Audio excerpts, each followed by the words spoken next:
Bom dia! Bom dia, meus desanimados, mas vamos lá. Nós falamos em aulas passadas sobre a importância de fazer a crítica. O que é uma crítica? Vimos que crítica é a capacidade de avaliar, julgar e concluir corretamente. Falamos da crítica social, da crítica histórica e da crítica política, para a gente avaliar, julgar e concluir corretamente sobre as coisas. E para a gente ter uma crítica apurada, a gente precisa saber se aproximar de um conceito muito peculiar, muito distinto e muito necessário, chamado verdade.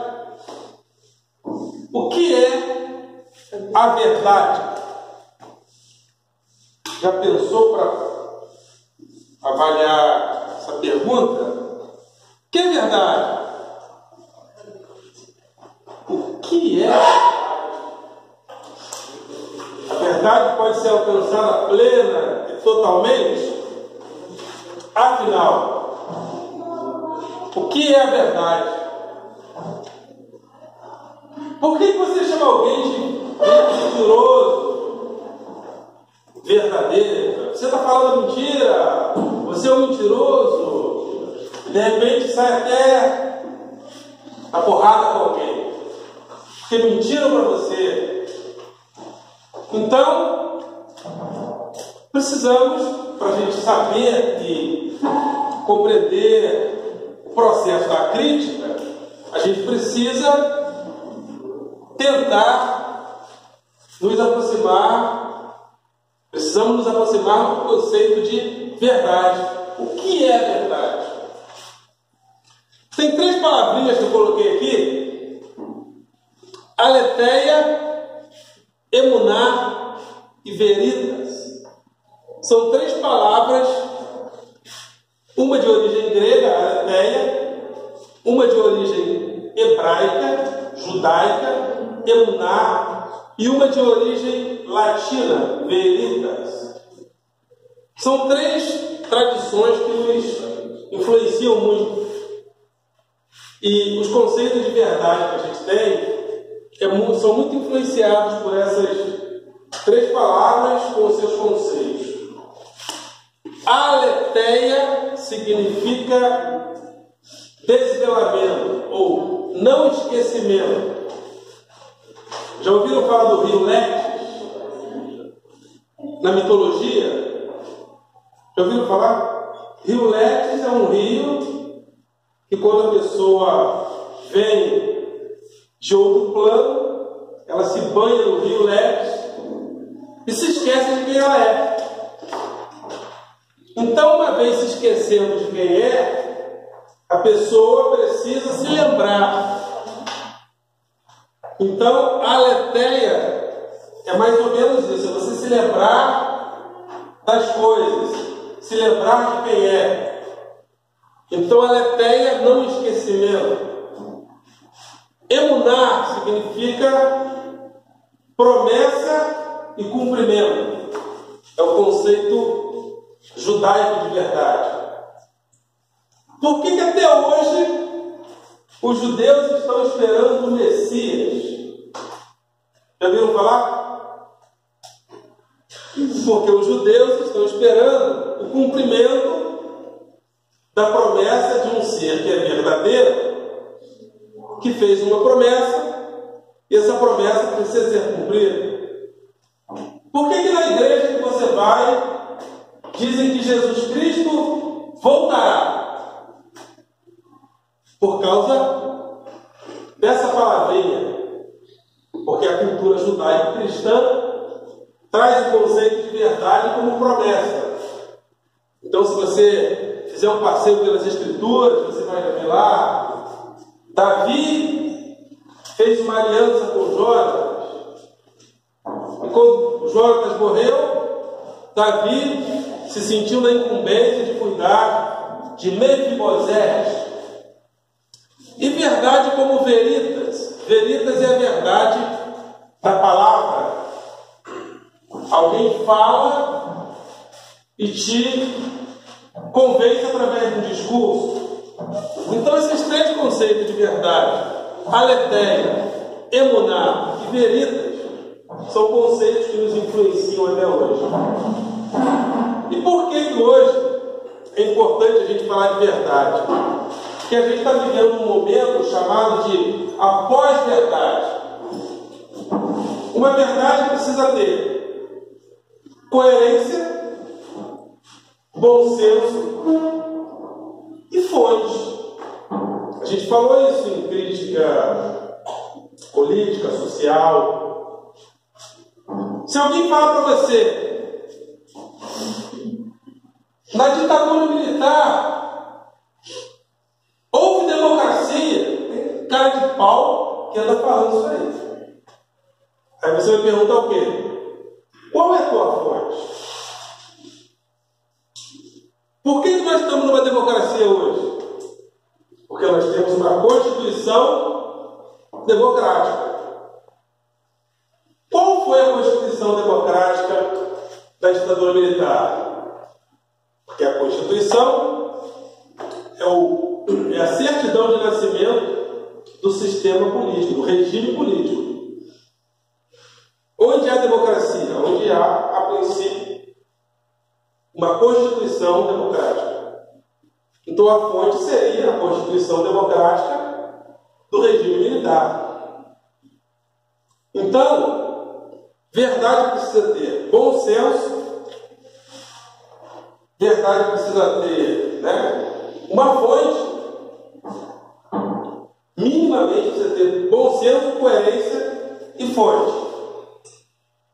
E hoje a gente está vivendo um momento chamado, carinhosamente e academicamente, de pós-verdade.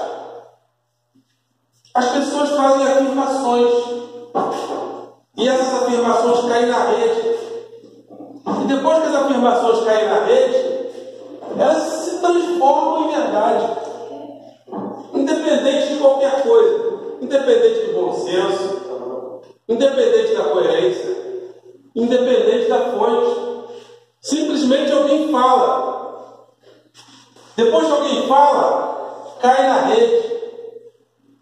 Depois que alguém fala e cai na rede, aquilo se transforma de tal forma numa pós-verdade que você mesmo às vezes acredita: poxa, estão falando que eu roubei? Será que eu roubei mesmo? Isso chama-se pós-verdade. A gente vive uma pós-verdade. A gente vive uma verdade daquilo que caiu na rede. Você chega numa loja e fala: o meu nome está limpo no SPC e no Serasa. Aí alguém vai lá, clica, mas o sistema está dizendo que não. Está na rede que não. Ou seja, a gente precisa se reconciliar com alguns conceitos de verdade para que a gente questione essa coisa da pós-verdade. O que falam de absurdo nas redes sociais e que aquilo que se fala se transforma em verdade. Olha, estão falando que comunismo e nazismo é a mesma coisa. Olha, as coisas mais absurdas. Que a ditadura militar foi democrática. Que o PMDB é comunista. Que a Globo é comunista. As coisas mais absurdas. E cai na rede como verdade e as pessoas vão reproduzindo. Então, pergunta. Cai na rede. Qual o seu nome mesmo? William? Quem é o William? O William foi pego roubando. Caiu na rede. Aí eu pergunto: qual é o teu procedimento? fazer? Se essa notícia cai na rede? Não, a notícia caiu na rede. Qual é o primeiro procedimento que a gente deve ter quando uma notícia cai na rede? Espalhar para todo mundo? Gente, caiu na rede. Primeira coisa, checar. Caiu na rede, tem que checar. Para ver se tem coerência, bom senso e se tem fonte, se a fonte é segura. Quem falou? Quem falou tem credibilidade? De onde filmou? Alguém filmou? Filmou em que contexto? Então todas essas coisas fazem parte desse questionamento após verdade. É importante questionar após verdade. Tem três coisas, né, básicas: a mentira, a verdade e a pós-verdade. A verdade tem fontes, tem coerência e tem fontes, tem coerência e tem bom senso. A mentira procura negar a coerência, o bom senso e a fonte. A pós-verdade não nega nada. Ela não vai à fonte nem para negar. Ela simplesmente afirma. Nazismo e fascismo era de extrema esquerda e é a mesma coisa que comunismo. Está na rede. Caiu na rede. Só que caiu como pós-verdade. Ainda não tem fonte segura. Então, a gente precisa, nesse momento onde a gente vive uma vida em rede, tudo cai na rede, tudo cai na rede, vai se transformando em fala, e o que é a verdade hoje? Aparentemente, aquilo que a rede apresenta. Aí a verdade deixa de ser real para ser virtual. Logicamente que ninguém nunca vai alcançar a verdade total das coisas. A verdade, ou a noção de verdade, é a construção de uma narrativa. Mas é muito importante hoje, dentro desse momento de vida em rede, que a gente volte a fazer a pergunta: alô, o que é a verdade? Ok? Então, vamos pensar nisso.